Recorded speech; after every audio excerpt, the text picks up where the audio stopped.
forced Israel to sniper shoot children. No one forced Israel to kill women holding up white flags, as we saw on tape with our own lying eyes. No one forced Israel to do any of that, which is why Karim Khan, the chief prosecutor, which is why the ICC judges all said Netanyahu and Gallant need to face war crimes charges. A corrupt prosecutor. Theodore, hold on, just to be clear on this. I know this propaganda is coming out. Theodore Myron, who is a former chair of the International Tribunal on Yugoslavia, a former Rwanda tribunal judge, former legal advisor to the Israeli Foreign Ministry, former Israeli ambassador. Theodore Myron, 94 years old, descendant of Holocaust survivors. He advised on that indictment and said, yes, Netanyahu should be indicted on the basis of all the evidence I've seen. He knows far more about war crimes than you do. And let me finish my other point. Piers, you keep saying, yes, he does actually. I know him. Well, you haven't chaired an international. Alan, you have not chaired an international tribunal on war crimes in Yugoslavia. He did. So, I've written books about it. Great. I've written a new book about it. He actually prosecuted war criminals, and he's not corrupt. He's a Holocaust survivor. He's a 94-year-old Israeli-American Jew. It doesn't mean he knows more about war crimes than Alan Dershowitz. Yes, he does actually. Somebody who's prosecuted war crimes. In this video, we're watching Mehdi Hasan completely dismantle pro-Israel attorney Alan Dershowitz.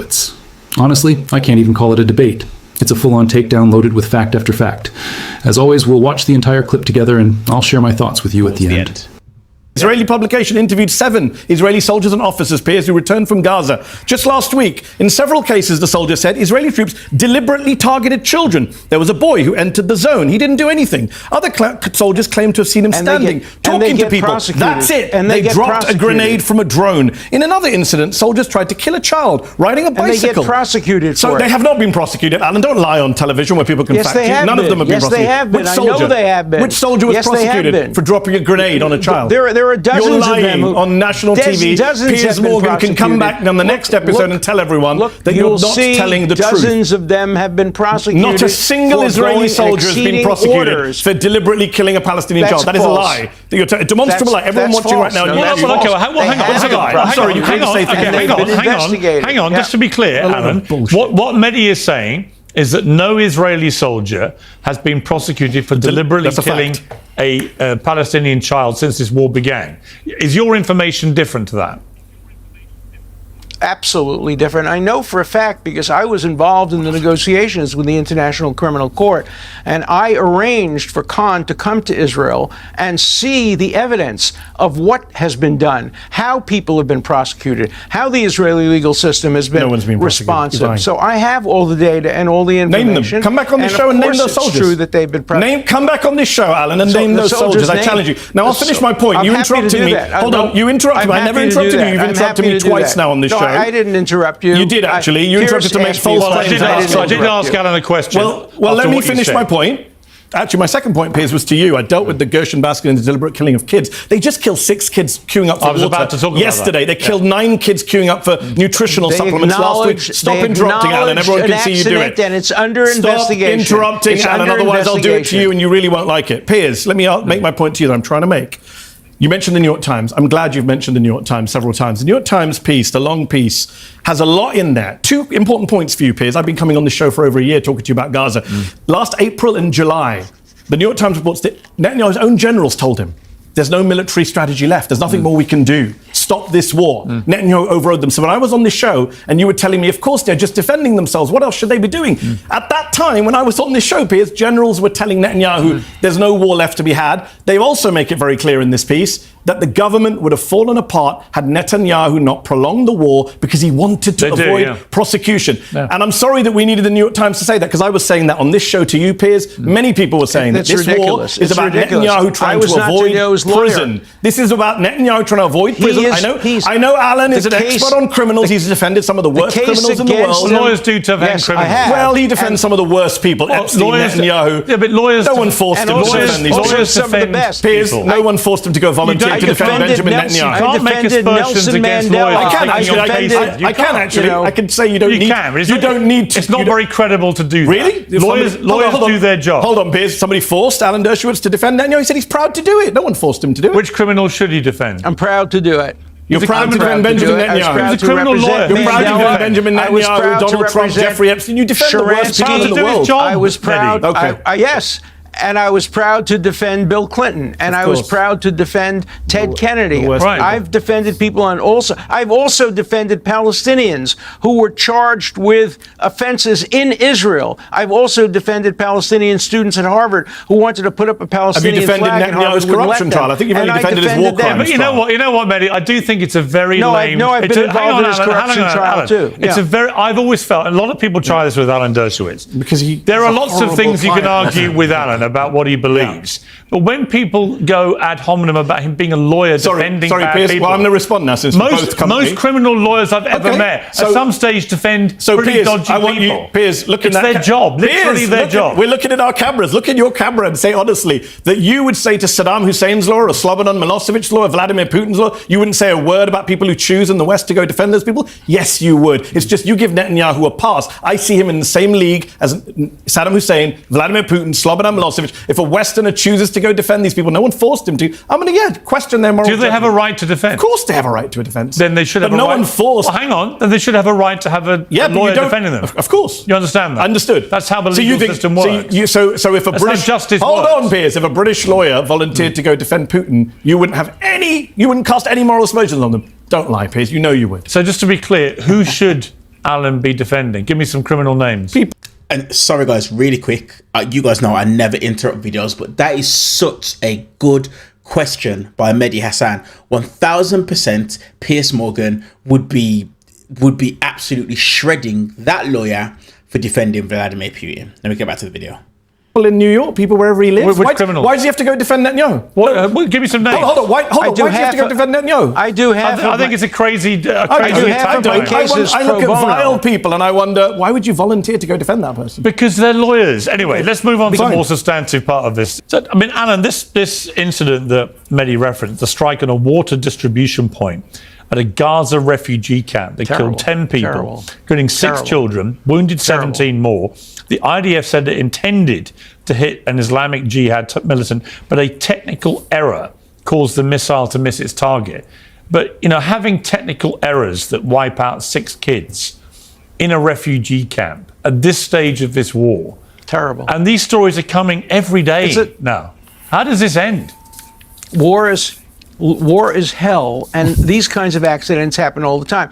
Many Israelis have been killed by Israeli-friendly fire. Many, including a relative of mine who was killed by friendly fire. Accidents happen. Israelis immediately announced that they would investigate, and if warranted, it might have been a pure accident, but if warranted, there'll be prosecution. Israel prosecutes its own criminals, and it does it all the time. And of course, Hamas rewards them. The Palestinian Authority pays terrorists to kill, pay for slay. There's an enormous difference. The United States government had many cases of accidental killings during every war we fought. And the difference between a democracy and a tyranny is that in a democracy you investigate. And you investigate. Alan, before I go back to Mehdi, just on a profound level, I ask you this question. In what way is it remotely proportionate that Israel has now killed anything between 70 and 100,000 people on the Palestinian side, of which, let's say a quarter, maybe a third are Hamas terrorists? We don't know. But let's say that is the proportion of that number that have been killed, which means maybe 60,000 civilians have been killed. In what way is that remotely proportionate to an attack that killed 1,200 people, of which I think 800 were civilians, and wounded many more, and kidnapped 250. It's so disproportionate now that what concerns me about this, if I'm an Israeli, a moderate Israeli, so not a far-right Israeli or an extremist or any of these things, I'm just an average Israeli citizen watching what my government is doing in Gaza now and seeing the fury that is building around the world to this daily slaughter. This is terrible for Israel. It's terrible for Israel's reputation. I think it's dangerous. I agree. It's dangerous for Jewish people. I think that the rising tide of anti-Semitism was despicable when it happened in the aftermath of October the 7th. It highlighted a cancer in the world, that people would react to that attack by being openly anti-Semitic towards Jewish people. But now a lot of that anti-Semitism, I'm sure, is being fueled by what is happening in Gaza. And I think, so I feel for Jewish people too. So I just, to me, none of this makes any sense now. You agree? Well, of course it doesn't make, yes, and that's why Hamas is winning. Hamas is succeeding. Hamas set out to turn the world against Israel, and they realized that if they murdered 1,200 people, kidnapped people, there would be a reaction. And then they went further, and they hid themselves beneath mosques and schools, and they generated the kind of killing that results in good people like you changing your mind about Israel. That's Hamas's strategy. Hamas is winning. Hamas prevailed on my October point is 7th, Israel is and losing. It's going to repeat it over and over again. I think Israel is losing in the court of public opinion. There are That's many my point. That I agree with you. Yeah. That's my point. But then the strategy Hamas is losing. Winning. Israel.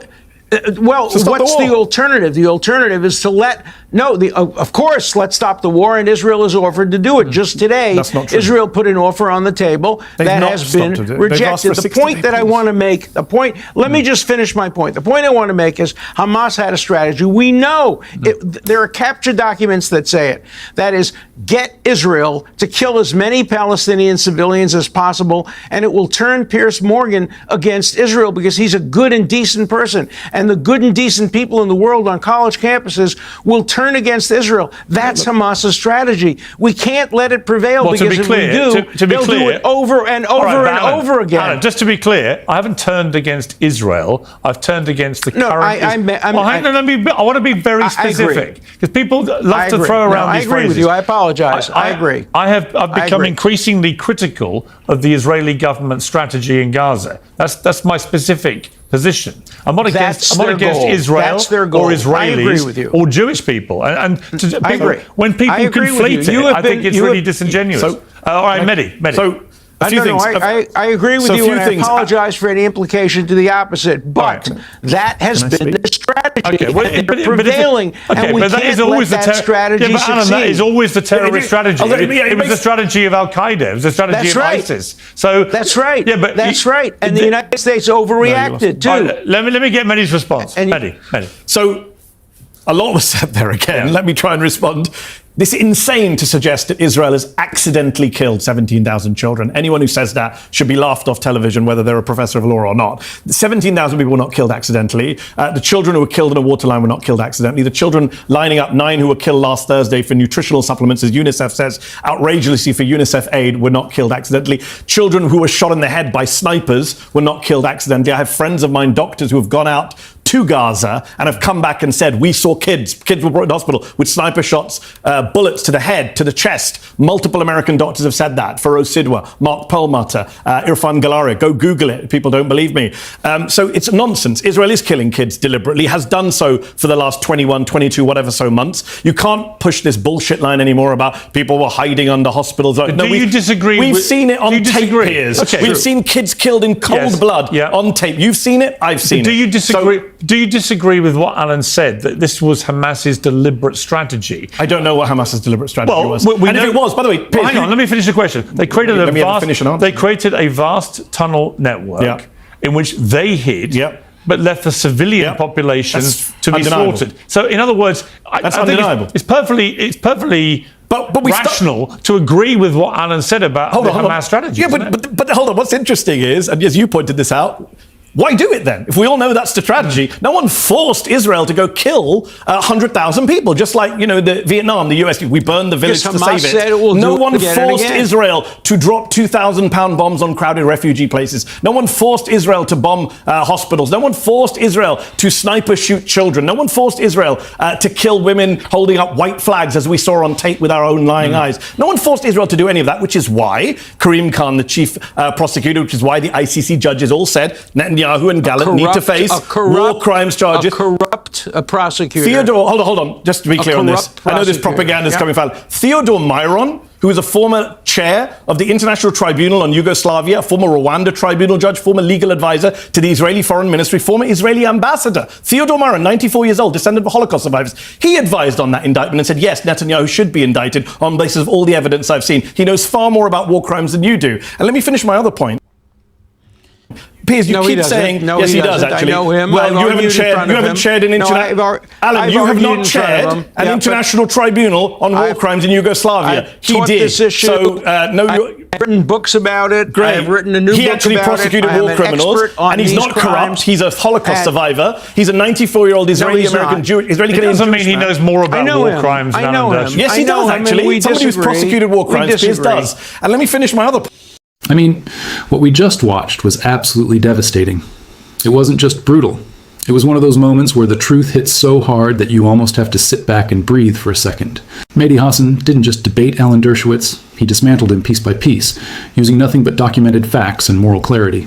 And honestly, this is exactly why Mehdi stands out. When it comes to holding powerful people accountable, there are very few voices who do it with that level of precision, courage, and unapologetic honesty. And here's what really stays with me. Anyone watching this from the outside can see that what's happening in Gaza defies every attempt at justification. We're long past the talking points, long past the recycled lines about self-defense. The scale of destruction, the targeting, the thousands of children who have been killed, it forces you to confront something much darker, something that echoes the patterns we've seen in other chapters of history that we vowed never to repeat. And I do believe, sincerely, that this crosses into genocide territory. It's almost impossible for me to see it any other way. I was even talking with my parents earlier, trying to make sense of how humanity has become so numb. How we've reached a point where people say, almost casually, Israel killed this many children today, and it barely registers emotionally. Children, actual children. And yet the world has been conditioned, day after day, image after image, to treat these losses as background noise instead of the profound human tragedies they are.